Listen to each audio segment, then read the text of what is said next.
Hey there, guys. Alex here from SPP, and today I'm joined by my colleague Dian, Hi everyone. as well as Rom from Podblade. Hey, how are you? And we'll be talking about how Rom has been using SPP to resell his services as well as upscale his business. Okay, thank you so much for joining us, Rom. So you've been with SPP for a while, and we'd like to get to know you better and know more about your business. So could you tell me what you've been up to in the past few years, how you started using SPP, and how you want to turn your company into a red ocean company from a current blue ocean company? Yeah, so it's actually from a uh, red ocean to the blue ocean. We've actually turned it into the blue ocean already, but I've been with SPP for probably close to 3 years now, and have no complaints. We originally found you guys when we were using Google Drive, Dropbox, and Gmail to communicate with our team and with our clients. And as you know, file sharing with those softwares is extremely annoying, and if there's revisions you have to, there's no like order number, so you have to like find which document and comment and then back and forth, and they still don't know what you're talking about. And so it was super messy. And I mean, especially for a industry like podcasting where everything is just file sharing back and forth, revisions, audio files, video files, um, it was just not efficient, and it was just kind of all over the place for both us and for the clients. And so that's why transitioning over to SPP has dramatically saved us time in that regard. Plus, it makes the client experience a lot better because they're able to have one portal, one login where they're able to access everything, whether it's payments, subscriptions, files, team communication, tickets, and it's all super streamlined. And it also, makes us look a lot more professional than just giving them a Google Drive link. But in terms of the whole concept of the red ocean and the blue ocean, I forgot the title of the book, but there's from a book I read where they were talking about how red ocean is just where everyone is just competing with each other, and it's just super super saturated. It's kind of like saying like blood in the water. But then blue ocean is like a very clear ocean, and it's just you, and you're just kind of cruising, with a jet ski down 100 miles per hour, no traffic, no one's kind of bothering you. And so we originally started out just doing B2C podcast editing, where we'd get on a call and we'd close someone for anywhere from $100 to $600 packages per month. And then we soon realized that there were like maybe 50 to 100 people doing the exact same thing. We had the advantage of using SPP because the system was so good. And so that was one of our competitive advantages. But what we realized is the only thing that would really be able to be competed on is price, and we didn't want to just run our prices to the ground and just compete, keep running it down off of our competitors. And so we kind of had the thought of like, instead of being in that red ocean and just trying to kill each other for the last $5, why don't we go into a blue ocean and actually figure out a mutually beneficial situation to work with other podcast editing companies and podcast coaches rather than competing with them. And then that's where we kind of used SPP to go into the whole white label and resell situation. And I know it's in a future question, so I'll let you get to. All right, I mean, that was a pretty solid answer, which was actually, as you said, the perfect segue into our next question, which is, when did you end up deciding that you would want to resell your services instead? And what other tools would you recommend other than SPP to, help people do that too? Yeah, so we first really started out when we kind of, I think it was about a year and a half ago, where we realized we have either two options. We can either get on a call and close someone for potentially $100, or 100 to $500, or we can get on the phone with a partner who already has 50 podcasting clients and just take them on. So it's the same 30-minute call or an hour call, but one of them could potentially just bring me one client who might not even be interested, and the other one is a partner who's willing to work long term and continuously bring us new clients as well as onboard their old clients. So it just made perfect sense to do that. And in terms of other softwares, I mean, SVP has a lot of it covered in terms of team communication software. The white label works super well, where everything is synced between both portals, the chats, the status, everything like that. But the only other software that I really recommend is Slack, which I'm sure whoever's listening to this has heard of it.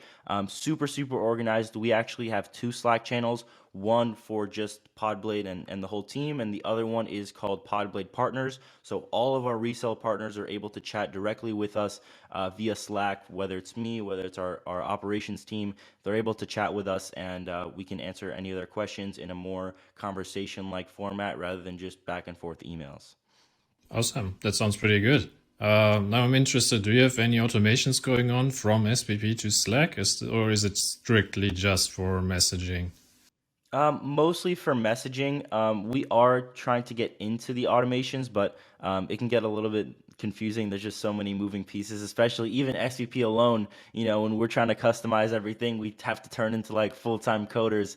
But like for the most part, uh, we're just using regular Slack, but we do kind of manually create some monthly reports. I know you guys do that already, but it's more like a quality control reports. But that's just done manually on like an Excel spreadsheet or like Google Drive. But yeah, that's pretty much it in terms of like software.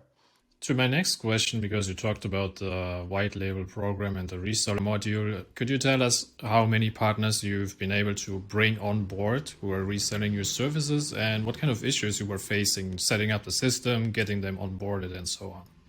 Yeah, so all in all, in total, I mean, we've had some larger partners, some partners that bring us, one, two clients. We have some that have brought, 20, 30 clients.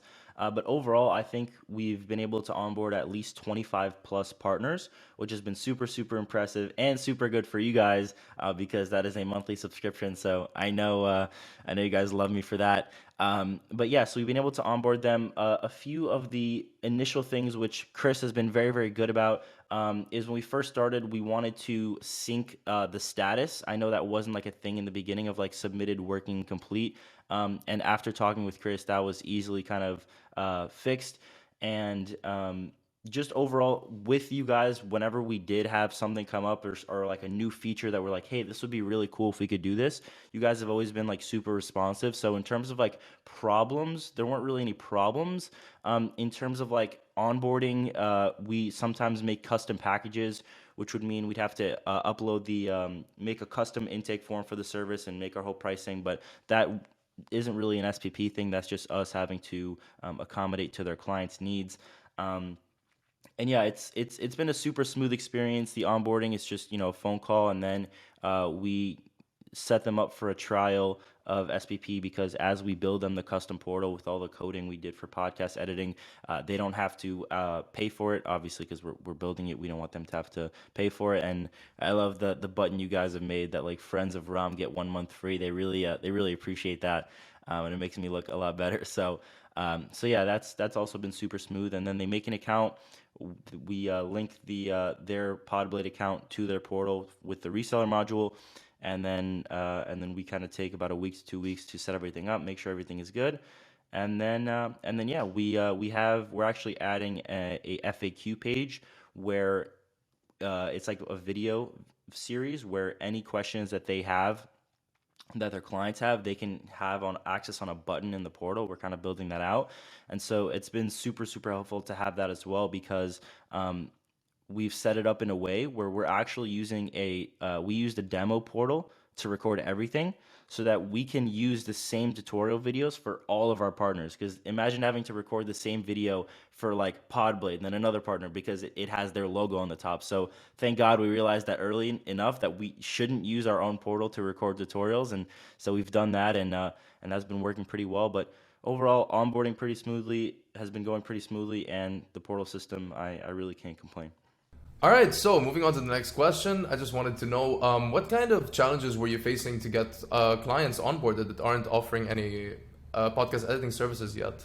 Yeah, so we offer our services to a few different types of ideal audiences or avatars. The first one is podcast editing companies that already have podcasting clients. That it's a pretty straightforward process. The biggest challenge, I mean, that's not straightforward either. The biggest challenge with that is the whole education piece because a lot of them are either thinking as audio engineers and not entrepreneurs, or they just are like, why would we're the only company in the space that's doing it, and so there's a huge education piece onto just explaining how it works. Like it's like it makes sense, but people are just so reluctant. And so the biggest challenge with that, with really all three of them, is education. But for example, for the podcast editing companies, they say, hey, I have 10 clients I need to manage, and they're the ones doing the editing. And it's like, hey, you could either spend your month managing those 10 clients, or you can give them to us and go get 10 more. And so a lot of them, it's like an education. It's like, hey, you can scale, you can double your business. Instead of editing and doing the busy work, you can hand that over to us and, still collect monthly margins. And so that's the biggest thing for podcast editing companies. The second one, they don't directly offer editing yet, and that's podcast coaches, where they offer a service, whether it's a $5,000 coaching program for 3 months, or like a night, or like a 30-day program, or some sort of coaching, or like an online course. And we kind of go to them and we say, hey, like, your clients want this service and probably need it. Let them go through you rather than having them, go to someone else, right? You would probably just send them to someone else, give them, take an affiliate link and take like a lousy like 10% or something like that for the one time recurring. And so it doesn't make sense. And so instead we say, hey, just adopt podcast editing. Your clients are going to use it anyway. So adopt it. And then we've had some of our partners actually incorporate that into their core offer, which has actually helped their whole entire sale cycle, just because they're able to use that as like a bonus feature. And some of them even give them like 3 months off of their editing service, just so they can try it out and then kind of put them into that subscription. But that's been actually one of our greatest kind of hits, because a lot of coaches, they know that their clients need editing. They just don't want to create a whole team, because that sucks. And so it's good, because the trade-off really is they bring all the people in and they don't have to worry about fulfillment. We worry about all the fulfillment and we don't have to bring people in. So it's like they focus on bringing people in, we focus on fulfillment, and it's like a perfect harmony. We both focus on what we want, and we kind of both scale from there, rather than me doing sales and fulfillment and competing with you doing sales and fulfillment. And so it can be a bit of a problem there. And then the final thing is like marketing agencies, or like other like content related companies who want to offer podcasting, but again, don't want to create a whole team. And so that's just another way to kind of add to their services, and of course increase all of their customer lifetime values as it's under their branding and under their services.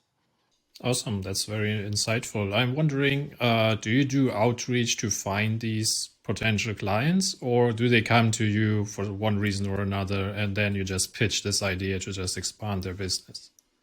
Yeah, so it's actually been pretty interesting, because the main way that we've been getting partners has actually been through SEO. It's kind of random, but the search terms, for example, like white label podcast editing or podcast resell, they have very low search volume, but whoever is searching for it is probably like a 100% good fit, or like 90% good fit, And so if someone searches it, we have done so much SEO on articles and different research tactics, things like that, so that we're on the top or within the top two organically through just article writing. And so surprisingly enough, that's how we're getting a consistent stream. But in terms of the actual revenue, what's cool about this is, number one, podcast editing is a recurring subscription. So more or less we'll know where we are next month. We don't have to go chase, 100 partners next month.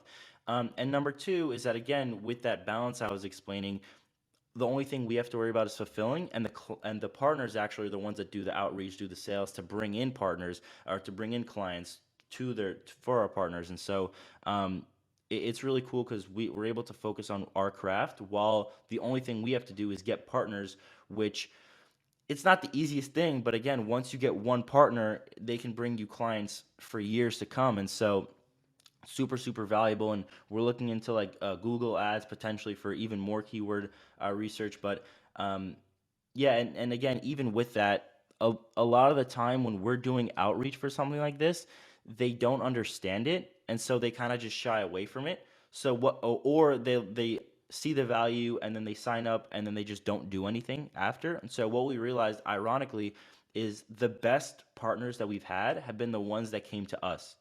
And so that's why we kind of keep it that way, because we can chase a bunch of people to become partners with us, and maybe they'll actually end up purchasing. We have an initial $9.97 setup fee, and then they just don't bring us any clients because it didn't come from them. And so, we could just make a quick buck just selling onboarding fees, but like that's not really what we want to do. We want to find partners who are interested. And so the best way that we've kind of done that consistently is through SEO and just people hearing about us and other referrals and things like that. Awesome. That sounds good. Now I have a trick question, a little bit inception. Are there partners who want to resell the services again, like a next step? Yeah, I've had that question before. We haven't actually had anyone do it, but there have been a few people, maybe like two or three people that have asked about it in the past, and there have been some that like have asked us about like the affiliate with them, and they think it's really cool that they can actually affiliate our services on their portal because they're like it's your service, so they kind of like that as well. But I think yeah, people have asked about it. It can get a little confusing, like you said, like you're white living your service, white living our service, and there's like three markups and bank accounts, and where is the money going to? But yeah, we haven't had anyone actually implement that yet. But we have had people like add it into their own service offerings, like in one package. Awesome. Sounds good. Okay, let's move on to the next question. This is more specific to actual clients or clients of your partners. What kind of unique solution did you come up with to receive onboarding files from your clients? Usually a client has static files like the logo, some kind of brand messaging that is always the same. So you don't want them to upload it every time they submit some new episode. How did you handle this? Yeah, exactly. So just like you said, with podcast editing, sending files can be very consistent. It can be very annoying. If you're sending, if you have a podcast episode, you have to send the audio, the video, any notes, any templates, any headshots, anything like that. And so you're sending at least like potentially like 8 files plus. And so we kind of realized, hey, there are some things that if we can avoid them having to send certain files, then let's do that. And that was one of the things where we originally called it your recurring files, but we've actually changed it to your onboarding files just so that the concept is a little bit clearer for people that are just getting started. And so in there, just like you mentioned, that's where they'll send in their logo, their intro, their outro, their art, their music, any instructions. They can also send us a sample episode there. And if they want to change it, they can, always message us, or they can kind of put a comment in that order. And we've set up the automation to where all of the team members are automatically tagged to that order so that whoever's assigned to that order, no matter what, has access to it. And obviously it doesn't like cost us anything, so it doesn't hurt to put everyone on there. And so let's say an editor is sick or something happens, we can easily have another team member work on it because they already have access to all their onboarding files. Plus, all we'd have to do is just ping them onto one of their old orders, and they can just kind of see the style then and go from there. Well, that actually makes a lot of sense. That's great. Just to follow up to this, having a lot of partners can be very difficult to manage. So I'm wondering, how do you make sure that every partner is cared for once they've been onboarded? Yeah, so we have a few different things. The first one is obviously the partner Slack channel. So there are three people that are managing that channel. It's me, it's the operations manager, and it's the operations manager assistant. So if they have any questions, if a client needs a refund, for example, if a client needs something revised, whatever it is, they will message us on the Slack channel, and one of us will get to it and we'll respond to it. The other thing we have is a quality assurance system. So when we were first starting out, a lot of the things that we had issues with were client or editors sending things with like very simple mistakes that could easily have been avoided. And so we started out with just a regular quality assurance system where it's like a self-analysis, where we gave them like a very long checklist of like all the potential mistakes that we've ever gotten and like condensed them into the most common ones and just done a step by step. And so as they are going through the order, depending on or if they're an editor, designer, or a writer, they have their own separate checklist. And so step by step, step by step. And if that can prevent even one mistake, then it's a success. And so we kind of put that there as a self-analysis, and they can't send us the files unless they've sent us that self-analysis with it, just so we know that they're actually using it. It's like a checkbox. And then the second one, to improve that even more, because what we realize is like people or editors or team members that make mistakes, usually won't be able to catch their own mistakes because they're the ones that made it. And so we said, okay, like the self-analysis is good for catching themselves, but that probably won't be 100% effective, right? There will still be things that slip through. And so we want to make sure that we have, no mistakes or very, very minimal mistakes at most. And so what we've done is we've actually added a full-time quality assurance manager who all files need to be sent to her and the quality assurance team before it gets sent over to the to the client. And so in terms of like client care, that's been one of the biggest things that we've done. And so if the client needs a revision or if the client needs something else, they can just send it in the chat. But before that, the team member would send it over to the quality assurance manager. The quality assurance manager again has her own list of things to look over, and so now it's like a second set of eyeballs. And if she sees something that needs to be edited by any team member, she'll send it back to them on urgent notice, say, hey, you need to revise this. They'll send it back to her. She reviews it again, and if it's good, then she sends it to the client. And so we've really increased our quality assurance. As we were thinking, we're like, hey, what's our biggest bottlenecks holding us from 10xing what we're doing? And one of them was like ensuring that quality is high consistently. And over the past year, when we added the QA manager, everything has been very, very, very great since then. Yeah, that is awesome. I know this from editing or content writing. They have the same process because a writer doesn't see the mistakes they made, even if you think they're obvious, but you're so used to your text, you just don't see them. So you need 2 or 3 editors who just keep editing until there's no mistake left. And I guess it's the same for podcast editing. Okay, now we've talked a lot about the client portal, but let's move on to something outside the client portal, namely the website. So do you have any tips how to integrate the client portal from SPP with existing websites, or what are you doing with your own website?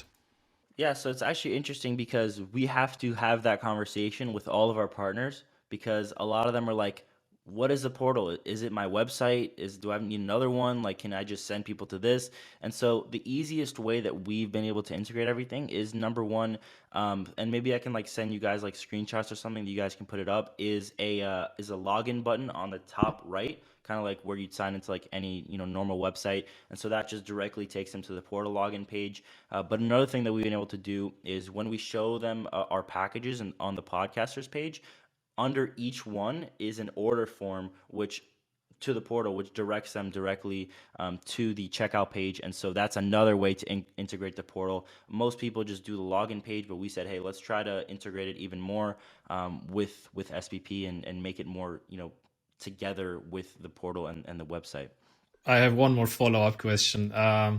Do you also have a sign-up button where they can just sign up to the portal, or do they have to go through the order forms and check out, which then creates the account? Well, we have that sign in button on the top right.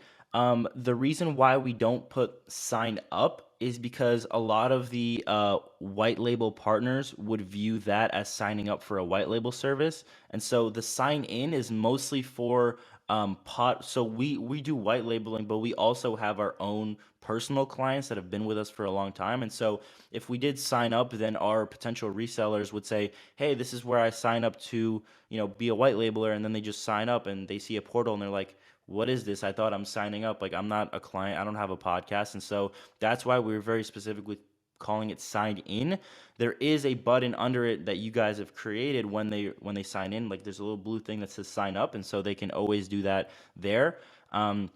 But for the most part, our partners actually sign up through an onboarding call with us where they'll purchase the one time, and that'll prompt them to make a portal account with us. So that's usually how that goes down. But the sign up page is kind of not really there just because it would confuse our resellers and think that they're clients. All right.